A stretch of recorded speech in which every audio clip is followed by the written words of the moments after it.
Why do we shrink ourselves to fit into places we've outgrown? Why do we fold our power into silence just to avoid being too much? Somewhere along the way, we confuse safety with invisibility and start calling it maturity. But what if that was never the plan? What if confidence isn't something you build from scratch, but something you uncover piece by piece from beneath years of fear, shame, and self-editing? What if the version of you you've been hiding is exactly who the world needs to see? Before we dive in, hit like and subscribe if you've ever felt too small for your own potential. The moment I began to shrink. I still remember the exact moment I started folding myself into something smaller. It was the 7th grade talent show in a small gymnasium in Tempe, Arizona. I'd practiced my heart out for weeks, singing Landslide by Fleetwood Mac, dreaming of applause. But halfway through the performance, my voice cracked. Just once. I caught a glimpse of someone whispering in the front row, and instantly, the shame hit me like a tidal wave. I rushed through the rest of the song, head down, voice trembling. And when it ended, I didn't hear the claps. I only heard my heartbeat in my ears and the voice in my head whispering, "Don't ever put yourself out there again." From that moment on, I became a master at disappearing.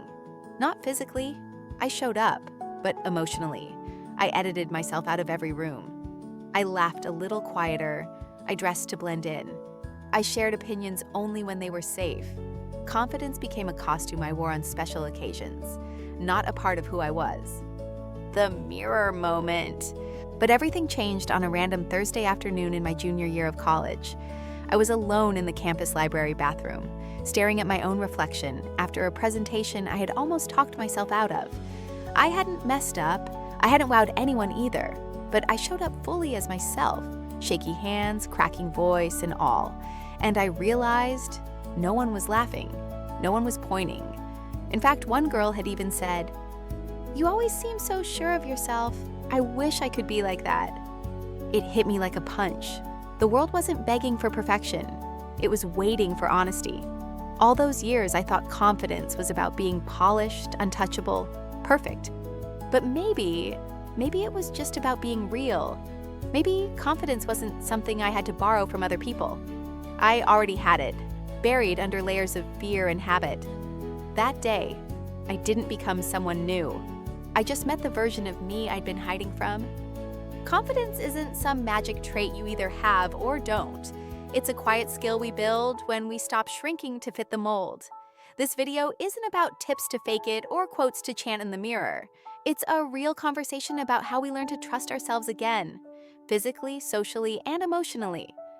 We're going to break it down into the 3 layers of confidence: the way we see ourselves, the way we show up around others, and the way we stay true to who we are.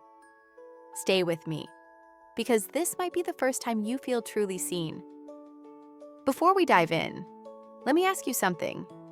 When was the last time you held back? Not because you couldn't, but because you thought you weren't enough. Maybe it was staying silent in a meeting, skipping a selfie, or laughing too quietly at a party. If any of that feels familiar, you're not alone. I've been there too. And this space? It's judgment-free. We're here to grow, not to perform. So, take a breath. Let's talk about what's really going on underneath the surface. Let's get something straight from the start. Confidence isn't loud. It isn't always the person with the biggest laugh or the boldest outfit. Confidence isn't arrogance either. It doesn't need to prove anything. And it definitely isn't perfection. We've been fed this idea that confident people have flawless skin, endless charm, and never stumble on their words. But real confidence doesn't come from having it all together. It comes from knowing that even when you don't, you're still worthy. It's quieter than we expect, deeper than a pep talk, and more honest than any motivational quote. Confidence is messy. It shows up in shaky hands that still send the message, in tear-filled eyes that keep trying, in the awkward hug you still gave. What's held most of us back isn't lack of potential. It's a belief that we're only allowed to shine when we're flawless. That stops today. You don't need to become someone else to feel powerful. You just need permission to be exactly who you are. I remember staring at myself in the bathroom mirror at 17, tugging at my hoodie sleeves like they could somehow shrink me. I had acne that wouldn't go away, teeth I hadn't fixed yet, and legs I thought were too big. I spent more time hiding than living. And it wasn't just the mirror. I avoided gym class, skipped pool parties, turned down photos. I thought if people didn't see me, they couldn't judge me. But deep down, I wasn't afraid of their judgment. I was afraid they'd confirm the one I already carried inside. Physical confidence is often the first one to break, and the last one we heal, because we grow up hearing things like, "You'd be so pretty if," or "Don't eat that, you're already." And even if no one says it out loud, algorithms do. You open TikTok or Instagram and suddenly everyone has porcelain skin, a symmetrical face, the perfect waist-to-hip ratio. You scroll, and part of you believes that maybe if you worked harder, ate less, bought the right serum, you'd finally feel good in your skin. But confidence doesn't bloom in the mirror. It blooms in the body.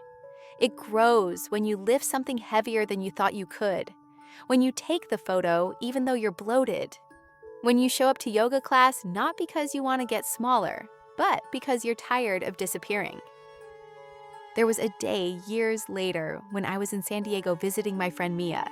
She dragged me to a beach workout at 7 a.m., and I hated every minute of it. I was wearing an old sports bra, my hair was a mess, and I felt totally exposed. But when we finished and everyone high-fived, I looked around and realized no one cared what I looked like. They were celebrating what I'd done. That was a shift. Confidence started to feel less like something I had to earn and more like something I could practice. So how do you practice physical confidence?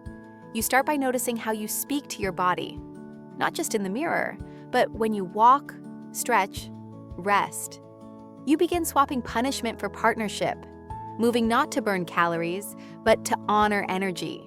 You wear the shorts, you show up to the class, you take the picture and post it even when you don't love your angle. You teach your nervous system that exposure is not a threat, it's a habit. And yes, it will be uncomfortable, but discomfort is not the enemy, it's the bridge. If you wait to feel fully confident before doing the thing, you'll wait forever. Because confidence doesn't precede the action, it follows it. So go dancing even when your arms jiggle. Speak even when your voice cracks. Swim even when your thighs touch. And after, when the world keeps spinning and you survive, you'll realize nothing happened, except that your cage got a little wider. Your body isn't a billboard. It's not here to be consumed or rated. It's your home. It holds your joy, your grief, your ideas, your laughter. It's allowed to exist without needing permission or approval. And the more you let it move, the more you let it live, the more confidence you'll feel. Not the kind that shouts, but the kind that's so rooted, it doesn't need to. What's something you've always wanted to say out loud but held back? Share it in the comments. I'm reading every one of them. I used to rehearse my coffee order in my head before saying it out loud. Not because I was forgetful, but because I was terrified of being judged. By the barista, by the person behind me, by literally anyone within earshot. That might sound ridiculous, but that's what social fear does. It makes everyday moments feel like stages you didn't ask to stand on. Social confidence isn't about being the loudest in the room. It's about not shrinking when all eyes are on you. And for a long time, I was an expert at shrinking. I avoided eye contact, declined group dinners, turned down work meetings that involved going around the table. I told myself I was introverted, but the truth is I was afraid of being seen and not being liked. Or worse, being seen and not being enough. It wasn't until I started working in marketing at a small startup in Seattle that I hit a wall. We had weekly brainstorms where everyone was expected to pitch ideas. And for weeks, I said nothing, not a word. Then one day, someone pitched an idea that was almost identical to mine, just packaged louder. Everyone loved it. And I sat there, smiling, dying inside. That was the day I realized. Silence doesn't protect you from rejection, it guarantees it. The turning point came not with a big speech or viral moment, but in the tiniest hi. I decided to start saying hi to strangers, grocery clerks, delivery drivers, the woman next to me in yoga. It felt awkward, forced, but slowly, I noticed something. Most people smiled back, some didn't. And I survived both. Social confidence is built through exposure, not escape. The more you put yourself in safe micro moments of interaction, the more your nervous system recalibrates. You learn that people are not lions waiting to pounce. They're humans, just as insecure as you are. And if someone does judge you, it says everything about them and nothing about you. One of the best tools I ever learned was what I call the awkward allowance. You give yourself permission to be awkward, to stumble over a word, to mispronounce something, to forget a name. Because confidence isn't the absence of awkwardness. It's the resilience to keep going despite it. There was this one night in New York at a networking event in Soho. I was standing alone, holding a cup of watered-down wine, watching everyone laugh in clusters. Old me would have scrolled Instagram until it was socially acceptable to leave. But that night, I walked up to a woman standing near the food table and said, "This cheese plate is my entire personality right now." She laughed. We talked, we're still friends. The lesson? Start where you are.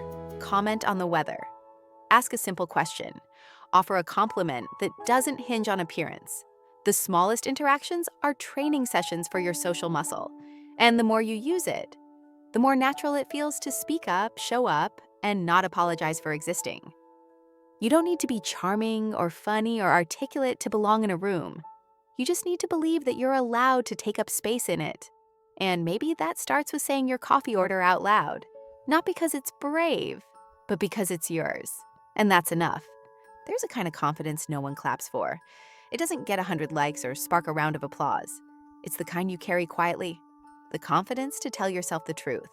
The confidence to not ghost yourself. I used to be so good at pretending. Smiling through plans I didn't want to be in, nodding through opinions I didn't agree with, promising myself I'd start tomorrow. I had social confidence on the outside, but inside, I was shape-shifting every hour of the day, being agreeable, being nice, being anything but honest. And the more I performed, the more disconnected I became. Until one day I realized I wasn't building confidence. I was building distance between who I was and who I presented. Authentic confidence is different. It's quieter, but deeper. It doesn't need validation because it's rooted in alignment. It's waking up and feeling like your life, even the messy parts, belongs to you. But getting there requires one uncomfortable thing: self-confrontation. I remember a night in my Brooklyn apartment, curled up on my floor, journal in hand, writing the same sentence over and over. I don't trust myself. That sentence hit me harder than any breakup, because it was true. I had broken so many promises to myself. I said I'd rest. I didn't. I said I'd leave that toxic situation. I stayed. I said I'd speak up. I swallowed it. And every time I abandoned my own needs, I taught myself that my word didn't matter. That's where authentic confidence begins. When you start keeping the promises no one else sees. Going to sleep when you said you would. Saying no without a 10-minute explanation. Standing by a decision, even if it makes someone uncomfortable. You rebuild trust like bricks, not all at once. And when you start living that way, your confidence becomes unshakable. Not because you never doubt, but because you know you're consistent. You stop performing. You stop over-explaining. You start showing up as the same person, whether you're in a boardroom or FaceTiming your best friend at 2 a.m. in pajamas. This kind of confidence also means facing your shadow, the parts of yourself you've tried to hide, edit, or ignore. Jealousy, guilt, people-pleasing. We all have them. But here's the truth. Avoiding your shadow doesn't make it smaller. It makes it sneakier. When you bring it into the light with compassion, not shame, you stop being afraid of your own depth. I had to admit that part of me didn't just want to be liked. I needed it, and that need was running my life. Once I saw that clearly, I could start healing it. I could start choosing connection over performance, value over approval. The best part? You don't need a full life overhaul to start. Authentic confidence shows up in micro decisions. When you say, "Actually, I don't feel like going out tonight." When you post a picture without filtering it to death. When you admit you're wrong and you don't spiral with shame. Every moment of self-honesty is a deposit in your confidence account. And maybe the most powerful one? When you stop asking, "What will they think?" and start asking, "Will I respect myself in the morning?" That shift changed everything for me. Authentic confidence is coming home to yourself. And once you do, you realize the world doesn't need a shinier version of you. It needs the real you, the one with stories and stretch marks and opinions and contradictions, the one who doesn't flinch when she looks in the mirror because she knows she didn't abandon herself today. By the way, can we talk about how hard it is to record a deep, soul-bearing video when your neighbor decides today is the day to learn the drums? I swear, every time I got into the emotional flow, there was a boom, chak boom coming through the wall like my feelings had a soundtrack. And don't even get me started on my cat Luna, who somehow thinks my filming setup is her runway. She walked across my keyboard mid-sentence like, "This is my story now." But you know what? That's life. A little messy, a little loud, totally unscripted. And maybe that's what makes it beautiful. You don't need silence and perfection to talk about confidence. You just need a little honesty. And maybe a microphone that can cancel out drum solos. And hey, if you've made it this far, you're clearly here for the real talk, not just the curated highlight reel. So, let's keep going, even if the cat insists on making a cameo. So here we are. We talked about confidence in your body, in your voice, and most of all, in your truth. We uncovered how shrinking yourself isn't safety, it's silent self-abandonment. That showing up with your flaws isn't weakness. It's proof of your courage. That confidence isn't the volume of your voice or the perfection of your delivery. It's the quiet promise you make to yourself. I'll keep showing up. Maybe today you just needed to hear that it's not too late to begin again. That you don't need to wait until you feel ready to start walking toward the version of you that doesn't apologize for existing. That the version of you who laughs at your own awkwardness and dares to ask questions in meetings is already worthy. You don't have to become someone else to be confident. You just have to return to who you were before the world convinced you to dim your light. And every day you take up just a little more space, physically, socially, emotionally, you reclaim a piece of yourself that was never meant to hide. The truth is, confidence doesn't bloom in silence. It grows where you allow yourself to be seen. And if this was just the beginning, if the real breakthrough isn't becoming confident, but remembering you already were, what would change if you stopped asking for permission to be whole? Next time, we'll talk about the fear behind success. Are you ready to face it? Don't forget to like this video, subscribe, and come back. Your confidence journey matters.